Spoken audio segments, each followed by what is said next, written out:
He's going to come in, yeah? Yeah.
need me to move?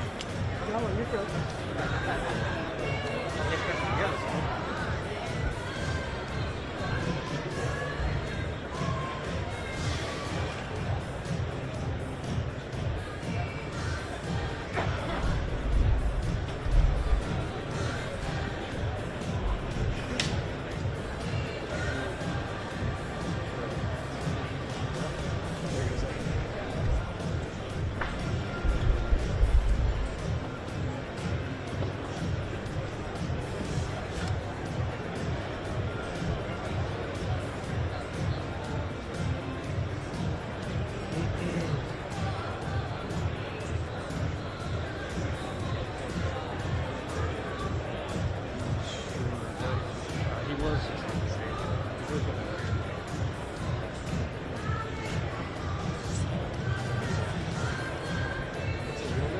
No, it's a new.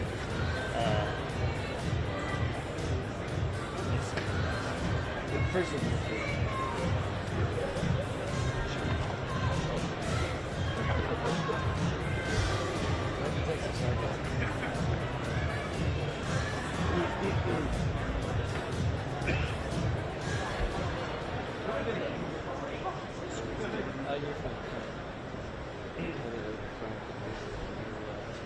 Ladies and gentlemen, Yes. the First Lady of the United They're States, introducing Melania Trump, Trump. so I'm going to step out of the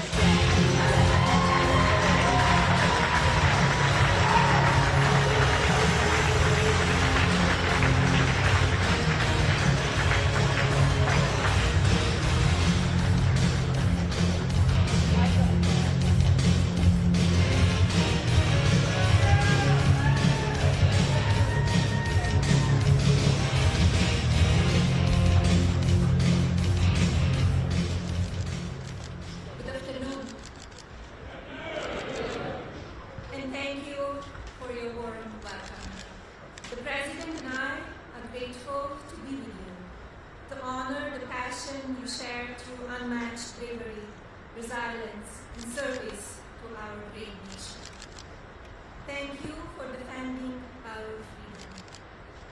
It is with immense pleasure for me to address the Fort Bragg and Pope Army Airfield community today. To our great armed forces of the United States stationed all over the world, I have a nostalgia-filled message. Happy Valentine's Day. Love letters have symbolized the union of patriotism and family devotion among our soldiers for 250 years. The harmony of love of country and love of family is what makes us uniquely American. It is very balanced, which strengthens our military and builds our communities. And now, it is my distinct honor to introduce your Commander-in-Chief, our leader who maintains a mission of peace through strength, President Donald J. Trump.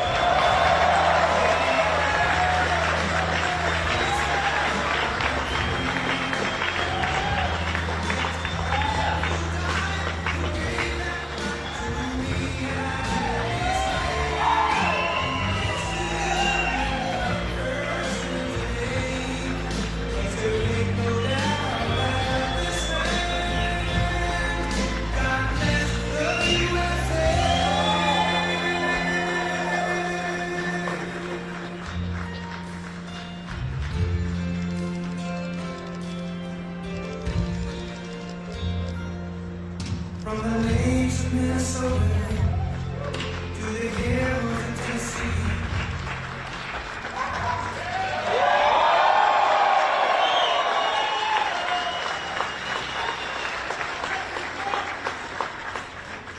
Thank you, everybody. I love that song. I was really referring to the song. They turned it off. That's honey, thank you very much. So we have an amazing group of people before me, amazing, and we're proud of you. Somebody said, I was just watching the news coming down, they said, it's amazing you can find busy schedule, believe me. You're the time. My schedule's not the time. Although we do have a couple of interesting things happening. We just had fantastic reports on inflation, went down, cost of products way down. We inherited a mess, total mess, and now it's really coming along. We have the greatest numbers that we've ever had. We're hitting all-time high stock numbers. We're hitting all-time high S&P and Dow numbers. You saw that a few days ago, the end of the first year. They said that it was going to take maybe 4 years, the end of the term, to hit 50,000 on the Dow. We did it in 1 year. And likewise, to hit 7,000 on the S&P was going to take at least 4 years, could be 5 or 6. We did it in 1 year. So, and all I know is forget about the stock market, forget about Wall Street. Your 401ks are doing very well. I don't have to ask you. Is anybody doing poorly with their 401k? If they were, you're a pretty bad investor, I'll tell you. But I want to thank Melania. The country is truly blessed to have such a phenomenal First Lady. And now she's a movie star. She did a movie. It's the hottest thing she's ever. It's crazy. Congratulations, by the way. Very good. You know who loves that movie? The ladies. They go see it 3 or 4 times. That's what I heard. They go see it with the husband. The husband really likes it a lot, but the women go back and see it. But she's a great First Lady. And I'm thrilled to be back in one of the greatest and most celebrated military bases in the history of the world, Fort Bragg. We have your name back. We got your name back from the radical left. The radical left is not happy about it. It's another reason you have to vote for it, because they'll change it back to whatever it might be. This is the home of the legendary Green Berets, the home of the Sky Dragons, and the All-American 82nd Airborne. And in particular, I hear that we are joined by many exceptional soldiers from the 1st Brigade Combat Team, also known as the Devils in Baggy Pants. What's that all about? And you are Devils. And I have no higher honor in life than to be your Commander-in-Chief. I'm so proud of you all. And so let me begin by saying a very, very big thank you to our great warriors and the men and women of the United States Army. Unbelievable. Very special thanks also to all of the incredible military families who are here today. You know, without that family, our soldiers would not be the same. It's a whole big deal. I don't think they get enough credit, but they do get credit with me. That's why I sent you 1776 a couple of weeks ago, a little while ago. We had a lot of money coming into our country from tariffs, and I said, let's send a little to us. So, you know, they came in and they said, sir, we can do 1,775. I said, oh, that's good. They put the number. I said, you know, we had $1 more, 1776. I said, they had $1. They had $1. Did everybody get 1776? I think so. Do you think the Democrats would have done that? Forget it. But it's really because of your incredible sacrifices to keep America safe and free. There's nobody more respected than the people in this room. We're also joined by General Gregory Anderson, General Brandon Tagmeyer, Secretary Howard Lutnick, Senator Ted Budd. He's doing a fantastic job too. Members of Congress, Mark Harris, Pat Harrigan, Brad Nutt, David Rouser, Addison McDowell, and your own congressman from right here in the district. A really great guy. He's a real leader too. Richard Hudson. Where are they? Where are they all? Look at them. They're all dressed up. They have to be nice to you because without your vote, forget it. They're out of commission, right, fellas? But what a good job. And Richard, this is your area. Congratulations. He's always bugging me for more money for Fort Bragg. I said, Richard, get off my back. And we're going to do that. You know, they're talking about a big compound, right? We're going to get that done. We're going to get it done for you. Now, if the Democrats get it, it's not going to happen, I guarantee you. But we're going to get that done. That's your number one priority, I think. Richard Hudson. So, you have another man who is running for the Senate, who is phenomenal. The only thing is, he's not as well known. He was behind the scenes. He was the head of my 3 campaigns. I won all 3 times here by a lot. It wasn't even close. And he was responsible, along with Laura Trump. Laura was fantastic. Born here and loves the area, but they work together. But Michael Watley, he's here. I don't know, Michael, will you come here for a second, please? He's running for the Senate, and if he gets in, you're going to be taken care of. If he doesn't get in, we're going to be stripping the military like they always do, the Democrats. This is a man who was the head of North Carolina. He did so well that I said, who was that guy that did so well? Because when it came time to picking the head of the Republican Party, I picked him. And you saw what happened in the last election. We won in a landslide. We won every swing state, all 7 swing states. We won by millions of votes, the popular vote. You know, the first time I won, but they say I didn't win the popular vote. You know I did. I won it by a lot, but they said I didn't. So every time they'd introduce Donald Trump, who didn't win the popular vote, but he, whatever. I said, I don't ever want that to happen again. But we did, we won everything. And this is the man that was in charge of this state. He did so well here, there was nobody else that I even considered to run the RNC. That's the whole country. And we had a big victory just recently that you know very well. A victory like they've never seen. So I'd just like you to say a couple of words, Michael. Congratulations.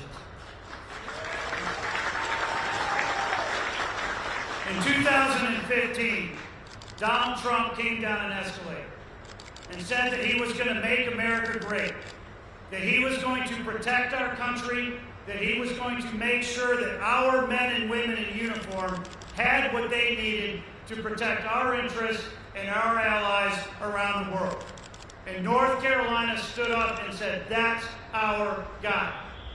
And in his term in office, and in this term in office, there has never been a president who has fought for Fort Bragg, who has fought for the men and women in uniform in North Carolina, as well as our veterans, more and harder and better than Donald J. Trump, our 45th and 47th President of the United States of America.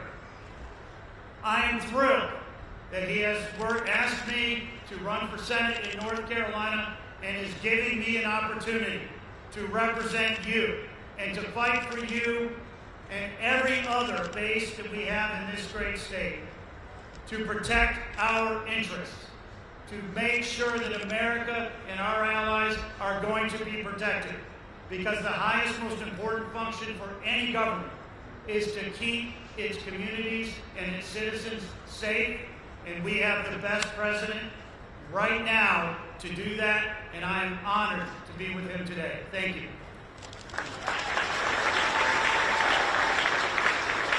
The word is he's doing really well. But when I heard they were taking the name Fort Bragg off, I said, no, they can't do that.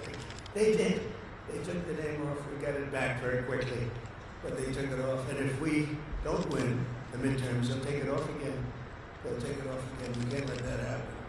And this man is exceptional, I'll tell you right now. So with the help of everyone in this room, America is the strongest military on the face of the earth.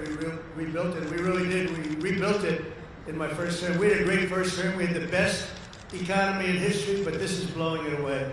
But we had a great economy in the first term. We did everything, but we really created a tremendous military. You know, some of it was given away, actually a lot, but small compared to what we did to Afghanistan. You remember that? Where they left all the military equipment behind. We wouldn't have left anything. We would get that with dignity and strength, respect. We looked like we were running. We don't run from anybody. That was a Biden embarrassment. What a terrible president. But we came back and we already have rebuilt our military to stronger than it was even then. And we don't leave equipment behind. We don't leave jets behind. They said, why do you leave those jets behind? Sure, I thought it was cheaper to leave it behind. You know, $150 million plane. All they had to do was put a little jet fuel in there and fly it to wherever they want to fly it. These people were the worst. We can't let it happen again. Our military, if the Democrats get in, will be severely misserved. But we rebuilt it in my first term, and now we're making it stronger, bigger, better than ever before. The recruiting is through the roof. You know that after years of recruiting shortfalls, as an example, new enlistments have soared to record highs. We had, a year and a half ago, nobody wanted to join the military. They didn't want to join the Army. You know that. It was, like, terrible. They didn't want to join the Army, the Navy, the Air Force, the Marines, the Coast Guard, or my beloved, how about that, Space Force. We like Space Force. It's turning out to be very important. But they tried to end that, and actually the military refused to allow that to happen. But you couldn't get people to join. And as soon as we won the election, that election took place on November 5th. From November 5th on, it was like a miracle. Now we have waiting lists for every branch of the military, waiting lists of people to get in. In other words, your jobs are wanted by everybody. And isn't that a better feeling? I'm looking at these smiling faces. Got a lot of smiling faces. You should be smiling. Last year, the Navy and Air Force and Space Force all surpassed their recruiting goals by 5 months early, and the numbers are through the roof. In fact, it'd be a very good time to expand. It's a good time to expand. But the Army did even better than the others, and you shattered your annual recruitment by almost 5 months and lots of days, but more importantly, the number and the quality of recruiters never been higher.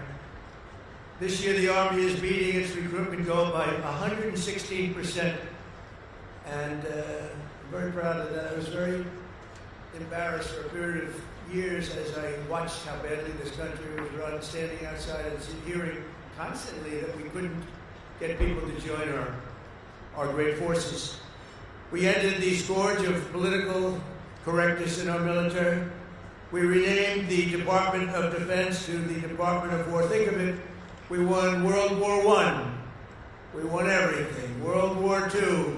And everything before, during, and a little bit after, except we fought a little bit differently. We fought to be politically correct. We were a politically correct force with the presidents.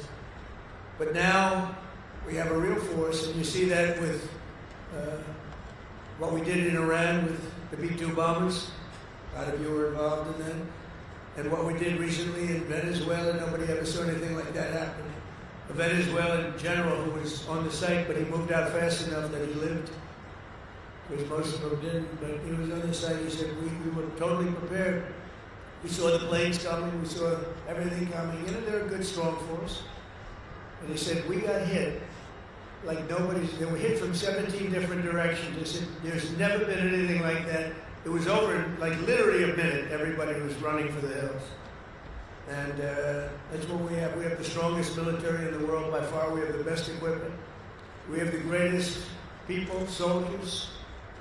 We brought back merit as the sole consideration for advancement and promotion in our military. We won the Supreme Court case, shockingly in that case. It took courage to come up with that decision. It's based on merit. Now you want to get into a college, it's based on merit. It's not based on anything else. You want to get into the military, you got to have a little muscle. You got to be strong, like these people here. It's like, you're like central casting. I'm looking at all these beautiful looking people. But you have to be a certain type to do well. And we were taking anybody that wanted to get in because we wanted to be politically correct. No, it's based on merit now. You get into the military based on merit. And other places also based on merit. There might be advantages to other people in other fields. But this is all based on merit. As long as I'm president, we will be the best led, the best trained, the best equipped, the most disciplined, and the most elite fighting force the world has ever seen. That's what we've turned out to be, and everybody knows it. They all know it. Every country knows it. I speak to all of them. They know exactly what they would be up against. Hopefully we'll never have to test them. And because of our strength and because of what we do, we probably won't have to be tested. That's why this year we're investing also $1 trillion in our armed forces, most we've ever spent. And next year it's being raised. In fact, we're going to be building a number of battleships. You ever hear of battleship? You know, World War II, you saw those big ships, the Iowa, the Alabama, the Missouri, they're going there, sailing through that water like it's nothing. Those big waves are crashing into the front. The hulls are made of 7 inches of steel, not aluminum. Aluminum is fine, by the way. I don't want to hurt the industry. We're doing very well. But I'll take steel.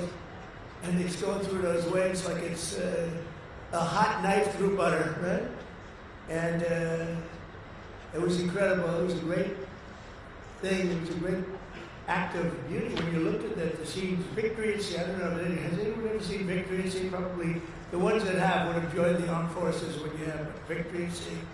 And you looked at those battleships, so now we're building 10 of them, initial order 10.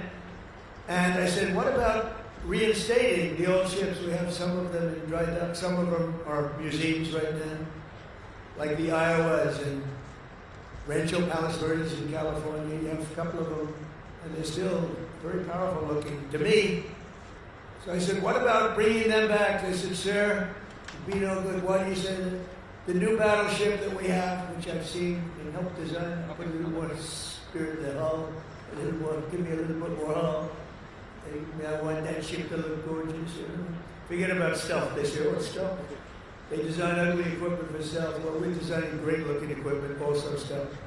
But I said, well, what about bringing back, sir, the new ships, the new battleships that we have almost very soon under construction will be, listen to this, 100 times more powerful than the ships that we got to see in the 1940s. Think of that, 100 times more powerful. We need that. That's why nobody messes with us, right? We need it. For every service member in our military, this historic investment also includes a well-deserved, across-the-board pay raise, not including 1776.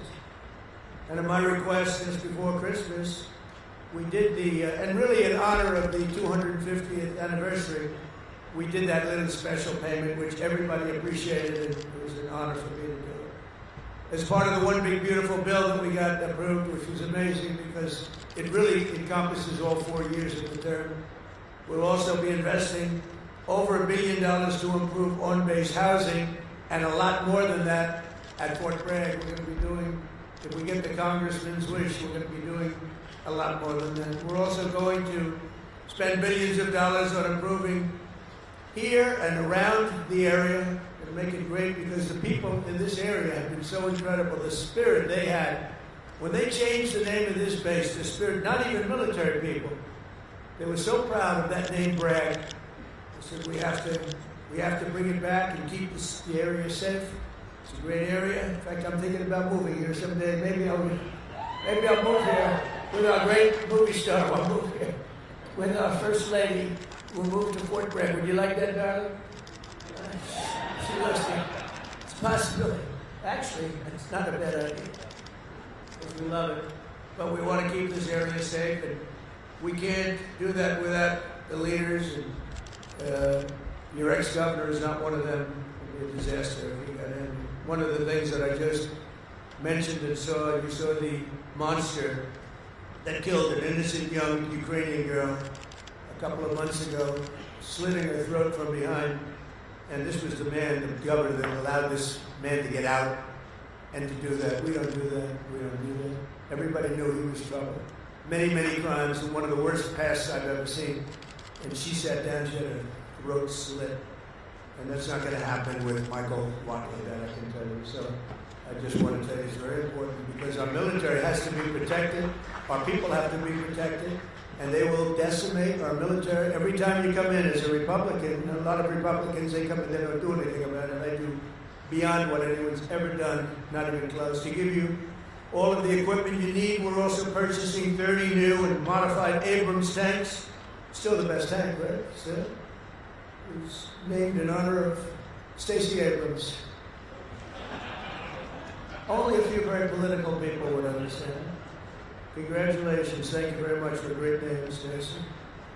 But brand new Abrams tanks, 48 new Black Hawk, Chinook, and King Stallion helicopters, the best in the world, the latest equipment, and 86 armored multi-purpose fighting vehicles. All of the things that you've been wanting to get, all brand new. And not only we're going to be reviving our strength, we're going to be doing many other things that nobody thought was even possible.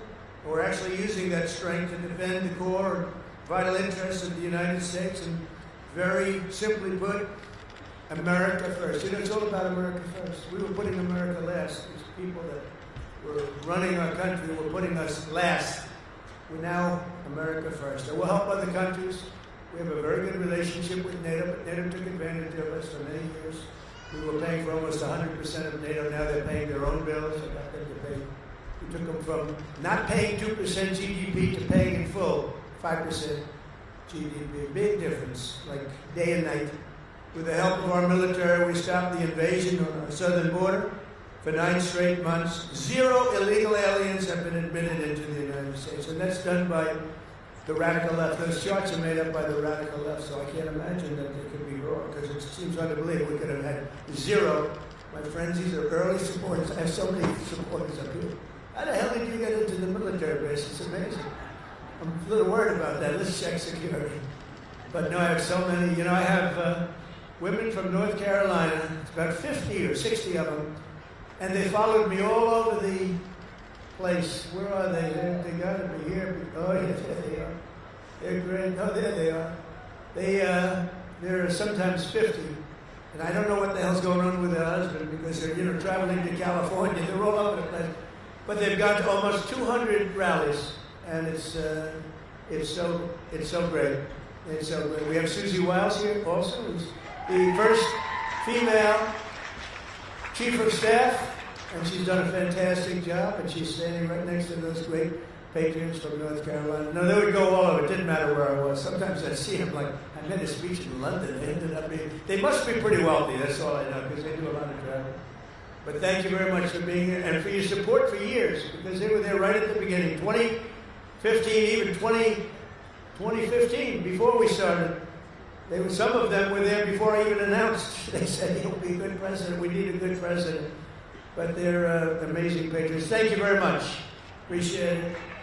And last summer, I ordered devastating strikes on Iran's key nuclear facilities, and something that was called Operation Midnight Hammer. That's exactly what it was. 1 o'clock in the morning at midnight with no moon. You couldn't see a thing. And I got the message, sir, they have entered Iranian airspace. And I got to see it all and take place. It was amazing. The B-2s, the flying wing. And I didn't understand the B-2s until then, but now I understand it very well. So we just ordered a lot more. A super duper new model, right? But they flew in, they were totally undetected. And those pilots, I met the pilots, I had them down to the White House, the Oval Office, I gave them all medals actually. And I said, did you really like doing this stuff? They're flying into very hostile territory. And they said, sir, we couldn't wait. In fact, they wanted to wait. You saw what was happening. People wanted to wait, and the pilots and their commander called me and said, sir, we're ready to go. Don't worry about that. That weather's nothing. We want to go, sir. We want to go. Now, if it were me, I'd say, shit, take it easy, just relax. But, you people have a lot of courage. Amazing, amazing. So we gave them medals. But that was Operation Midnight Hammer, achieving total obliteration of the Iran nuclear potential capability, totally obliterated.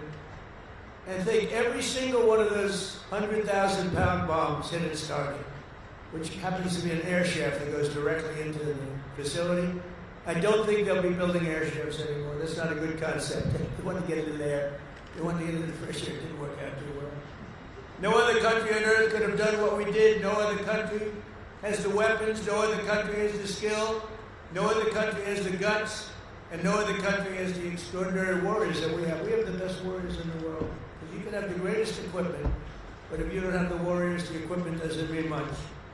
Last month, we proved this truth once again when some of our greatest soldiers, right here, to ever live, frankly, successfully captured the outlaw dictator of Venezuela, Nicolas Maduro, and brought him back to face American justice, where he's right now waiting. And that was an amazing night. People saw that. They've never seen anything like it. It's a pretty military country. It was a big base, one of the biggest bases in South America, where he lived. And it was in a matter of minutes before he was on a helicopter being taken out of there. They had to go through steel doors. The steels were it was like paper mache. You know what paper mache is? It's weak paper. These guys blasted through every door. They got up to him before he got to the big safe, but that wouldn't have worked either because they had equipment that was going to knock that out in a matter of minutes. But he never got there. It went so fast. Think of it, in a matter of minutes, when people realize what happened, they're looking up and there's the helicopter heading back to aircraft carriers. So that night the entire world saw what the full military might, the U.S. military is capable of. That was an unbelievable operation, but that was a smaller operation. But it was so precise, so incredible. Nobody thought a thing like that could happen. They even talked about the discombobulator because they never got a shot off. The Russian equipment didn't work, the Chinese equipment didn't work. Everyone's trying to figure out why it didn't work. Someday you're going to find out. But it didn't work. It's nice when you can fly in and not get shot at. Although we did have 3 helicopter pilots who were wounded pretty badly in the legs, landing, and a couple of machine gunners seemed to have made it through a thicket of bombs, but they were taken out rapidly by our snipers who were stationed on platforms. Actually, unbelievable helicopter platforms all the way the line. And they were taken out immediately, and those pilots were incredible and really brave. I mean, you can see some of them very shortly. They were hit pretty bad in the legs. You know, they're landing a big chopper, and they're being shot at from close range by a machine gun. So it's not a comfortable feeling. They landed it perfectly, and they got out of there perfectly, and they're just brave guys and very talented, skilled people. With your help, America's winning again. America's respected again. And perhaps most importantly, we are feared by the enemies all over the globe. They fear us. And, you know, I don't like to say fear, but sometimes you have to have fear because that's the only thing that really will get the situation taken care of. We have a situation right now where we sent a very big carrier group to Iran. I'd love to see if we can make a deal. They've been difficult to make a deal. I thought we would have had a deal last time. They wish they did. That's what we did, Midnight Hammer. But with the restored strength and the tremendous power that we've now built up over the last number of years, even though there was an interlude with Biden, who was the worst president in the history of our country. But the interlude, fortunately, was ended quickly, and we started the process again and built upon what we had already done the first 4 years. But we're also bringing peace all over the world. I ended 8 wars in just 10 months. 8 wars are ended. And we have a couple of more to go, but one in particular, Russia-Ukraine, it's a mess, it's a horrible thing, and I think we'll get there. It takes 2 to tango, you have to remember that, and we have to get there. Tremendous casualties, number of casualties. It is a war that if we were involved in that war, it would have been over very quickly, effectively, but we're not, fortunately. In fact, we're not spending any money. We are spending and sending weapons to NATO. And because of the increase from 2% to 5% of GDP that the NATO countries are paying, they pay us full for the weapons. And then they distribute the weapons to mostly, I guess, Ukraine. But it's up to them, they buy them. And we do make the greatest weapons of any country in the world by far, most effective weapons. So my message to all of the warriors here today is that your commander-in-chief supports you totally. I support you more than... I know you've had a couple of good ones, not that many, if you want to know the truth. But we support you more than any of them. And you're going to get out, and when needed, you're going to fight, fight, fight. You're going to win, win, win. And we're going to continue to make our country bigger and better and stronger than ever before. That's exactly where we are right now. We are the most respected country anywhere in the world. And I say it, the King of Saudi Arabia told me when I was there, he spent $2 trillion. We have $18 trillion being invested right now in our country from other companies and countries all over the world. The most any country's ever had is $3 trillion. That was a long time ago. It didn't happen to be us. It was another country. It starts with a C. Can you imagine what I'm talking about, China? We have $18 trillion being invested. As an example, in the Biden 4 years, they had less than $1 trillion. Think of this, less than $1 trillion over 4 years. We have $18 trillion in 11 months because we haven't gotten the final numbers on the 12th month, so that's only going to go on. There's never been anything like it. But the King of Saudi Arabia looked at me and said, you know, a year and a half ago, I thought the United States of America was finished. I thought it was dead. And now you have the hottest country anywhere in the world. We have the hottest country anywhere in the world, and you're a very, very big part of it. Thank you to the Army. Thank you to everybody here. Thank you also to our great politicians. They're great leaders, and they love you as much as I do. Thank you very much, everybody. Thank you.